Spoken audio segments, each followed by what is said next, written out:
আমার চ্যানেলে তোমাদের সকলকে স্বাগত।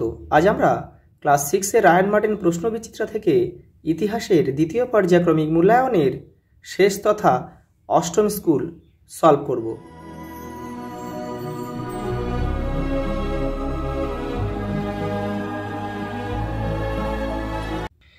দেখে নাও প্রথম প্রশ্ন। সংহিতা কথার অর্থ হলো সংকলন করা। মেগালিথ বলা হয় পাথরের সমাধিকে। জৈন ধর্মের তীর্থঙ্কর ছিলেন 24 জন। পরেরটা দেখো। দক্ষিণ ভারতের একমাত্র মহাজনপদ ছিল অসমক। দুয়ের দাগের এক কথায় উত্তর দাও। প্রাচীন ভারতীয় উপমহাদেশে একটি জনপ্রিয় মহাকাব্যের নাম হচ্ছে রামায়ণ। রামায়ণ আর একটা যে মহাভারতও আছে, মহাভারত তোমরা একটা লিখবে। বিদ শব্দটি কোথা থেকে এসেছে? দেখো প্রশ্নটা মনে হচ্ছে একটু উল্টো আছে। এখানে হবে বেদ শব্দটা কোথা থেকে এসেছে, উত্তর হতো বিদ। যেহেতু এখানে বিদ আছে তাই জন্য আমরা এখান থেকে বেদ লিখব। পরেরটা দেখো। লিচ্ছবি কাদের বলা হয়? তোমাদের টেক্সটের 67 নম্বর পেজে উত্তরটা রয়েছে। বৈশালীর আশেপাশে যেসব বজ্জিরা থাকতো তাদের লিচ্ছবি বলা হতো। তো দেখে নাও একবার, বৈশালীর আশেপাশে যেসব বজ্জি থাকতো তাদের বলা হতো লিচ্ছবি। পরের প্রশ্ন দেখো। বৌদ্ধ ধর্মের প্রধান ধর্মগ্রন্থের নাম কি? ত্রিপিটক বা ত্রিপিটক লিখলেও হবে। পরেরটা দেখো। আজীবক গোষ্ঠী কে তৈরি করেন? দেখো, মোখলিপুত্ত গোশাল। পরেরটা দেখো। একটি অরাজতান্ত্রিক মহাজনপদের নাম? ব্রিজি লিখতে পারো তোমরা, আর একটা আছে মল্ল, যে কোনো একটা করবে। পরেরটা দেখো। রাজা কথার আক্ষরিক অর্থ হচ্ছে নেতা। চন্দ্ররাজার স্তম্ভ কোথায় দেখতে পাওয়া যায়? দিল্লিতে। দিল্লির কুতুব মিনারের কাছে। কুতুব মিনারের কাছে। তোমাদের টেক্সটের 93 পেজ দেখতে পারো। দেখো পরের প্রশ্ন দেখো। তিনটা নির্দেশ অনুযায়ী উত্তর দাও। বেমানান শব্দটি খুঁজে লেখো। উষা, অদিতি, পৃথিবী, দুর্গা। এখানে দুর্গাটা বেমানান, কারণ দেখো উষা, অদিতি, পৃথিবী এরা হচ্ছে ঋগ্বেদের কয়েকজন দেবী। তোমাদের টেক্সটের 57 নম্বর পেজ তোমরা দেখতে পারো। এই যে দেখে নাও তবু। দেখো উষা, সরস্বতী, অদিতি, পৃথিবী এরা হচ্ছে দেখো ঋগ্বেদের, এরা দেবতারা, এরা হচ্ছে দেবী, কয়েকজন উল্লেখযোগ্য দেবী, এরা দেবী। এখানে দুর্গার নাম কিন্তু উল্লেখ নেই, সেই জন্য দুর্গা বাদ যাবে। পরেরটা দেখো। বেমানান শব্দটি খুঁজে লেখো।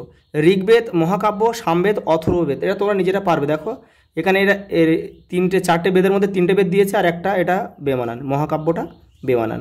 পরেরটা দেখো। শূন্যস্থান পূরণ করো। গৌতম বুদ্ধ জন্মেছিল কোন বংশে? শাক্য বংশে। আমি পেজ নাম্বারগুলো দিয়েছি, এখানে তোমরা এগুলো ফলো করতে পারো, ওখানে উত্তরগুলো রয়েছে। ঠিক না ভুল লেখো। ভরত গোষ্ঠীর রাজা ছিল সুদাস। এটা ঠিক। ঠিক না ভুল লেখো। প্রথম বৌদ্ধ সঙ্গীত হয় বৈশালীতে। এটা কিন্তু ভুল, কারণ ওটা হবে রাজগৃহ, হবে রাজগৃহ। পরের প্রশ্ন দেখো 4 দাগের। সভা ও সমিতি কি? দেখো তোমাদের টেক্সটের 53 নম্বর পেজে উত্তরটা রয়েছে। এই যে এই পরবর্তী বৈদিক যুগে এখান থেকে এটা পুরোটা লিখবে। পরের প্রশ্ন দেখো। ঋগ্বেদে কোন কোন পর্বতের উল্লেখ আছে? হিমালয় বা হিমবত, আর হচ্ছে মুজবন্ত। তো দেখে নাও। এই যে দেখো, এই যে ঋগ্বেদে হিমালয় বা হিমবত ও কাশ্মীরের মুজবন্ত শৃঙ্গের উল্লেখ আছে, আর বিন্ধু পর্বতের উল্লেখ কিন্তু নেই। পরের প্রশ্ন দেখো। জৈন ধর্মের ত্রিরত্ন কি কি? দেখো তোমাদের টেক্সটের 74 নম্বর পেজ দেখো। এই যে ত্রিরত্ন, আর এই জৈন ধর্মের ত্রিরত্ন হচ্ছে এইখান থেকে এই পর্যন্ত। দেখো পরের প্রশ্ন দেখো। বেদের অপর নাম শ্রুতি কেন? দেখো তোমাদের টেক্সটের 57 নম্বর পেজ দেখো। এই যে পেজ 57, এই যে এখান থেকে এই পর্যন্ত। বেদ শুনে শুনে মনে রাখতো বলে। পরের প্রশ্ন দেখো। দ্বাদশ অঙ্গ বলতে কি বোঝো? দেখো তোমাদের টেক্সটের 70 নম্বর পেজ দেখো। এই যে এইখান থেকে এই পর্যন্ত। এই দ্বাদশ অঙ্গ কিন্তু জৈনদের প্রধান ধর্মগ্রন্থ। দেখো 5 দাগে একটা ছক রয়েছে, দেখো ক স্তম্ভ খ স্তম্ভ। বলি হবে কর।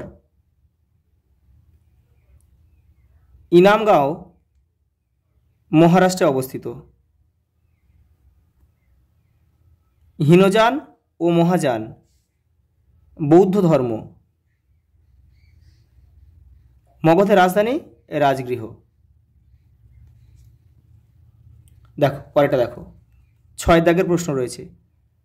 টিকা লেখো চতুরাশ্রম। তোমাদের টেক্সটের 56 নম্বর পেজ উত্তরটা দেখো। এই যে এই চতুরাশ্রম, এখান থেকে পুরোটা লিখবে, কিন্তু এই যে পুরোটা লিখতে হবে, এই পর্যন্ত লিখতে হবে। পরের প্রশ্ন দেখো, পঞ্চ মহাব্রত বলতে কি বোঝো? তোমাদের টেক্সটের 70 নম্বর পেজ দেখো। এই দেখো এখান থেকে এই পর্যন্ত। পরের প্রশ্ন দেখো, ধর্মচক্র প্রবর্তন বলতে কি বোঝো বা কাকে বলে? দেখো 71 নম্বর পেজে উত্তরটা রয়েছে। এই যে গৌতম, এই ধর্মচক্র, এই যে ধর্মচক্র প্রবর্তন। পরের প্রশ্ন দেখো, বজ্জিদের উন্নতির যে কোনো 3টি নিয়ম লেখো। তোমাদের টেক্সটের 68 নম্বর পেজে উত্তরটা রয়েছে। এই যে দেখো, বজ্জিদের উন্নতির 7টি নিয়ম, তোমাদের লিখতে বলেছে 3টি নিয়ম। এই যেখানে 7টা রয়েছে, তোমরা কিন্তু 4 থেকে 5টা লিখবে, তাহলে ফুল মার্কস পেয়ে যাবে। পরের প্রশ্ন দেখো, দ্বিতীয় চন্দ্রগুপ্ত ইতিহাসে বিখ্যাত হয়ে আছেন কেন? তোমাদের টেক্সটের 92 নম্বর পেজ দেখো। এই যে এখান থেকে এই পর্যন্ত লিখতে হবে। পরের প্রশ্ন দেখো, 7 দাগের মান 5। আদি বৈদিক সমাজ ও পরবর্তী বৈদিক সমাজে নারীদের অবস্থা সম্পর্কে আলোচনা করো। তোমাদের টেক্সটের 56 নম্বর পেজে উত্তরটা রয়েছে। এই যে দেখো, এই যে আদি বৈদিক সমাজে নারীর অবস্থা এখান থেকে এই পর্যন্ত, আর পরবর্তী বৈদিক সমাজে নারীর অবস্থা এখান থেকে এই পর্যন্ত, পেজ 56। পরের প্রশ্ন দেখো, কি কি কারণে মগধ শেষ পর্যন্ত বাকি মহাজনপদগুলির থেকে শক্তিশালী হয়ে উঠেছিল? তোমাদের পাঠ্য বইয়ের 66 নম্বর পেজ দেখো। এই যে দেখো এখান থেকে এই পর্যন্ত পুরোটা লিখবে। দেখো পরের প্রশ্ন দেখো, জৈন ও বৌদ্ধ ধর্মে কি কি মিল ও অমিল আছে লেখো। দেখো এটা তোমাদের বইয়ে কিন্তু সেইভাবে দেওয়া নেই অতটা ভালোভাবে।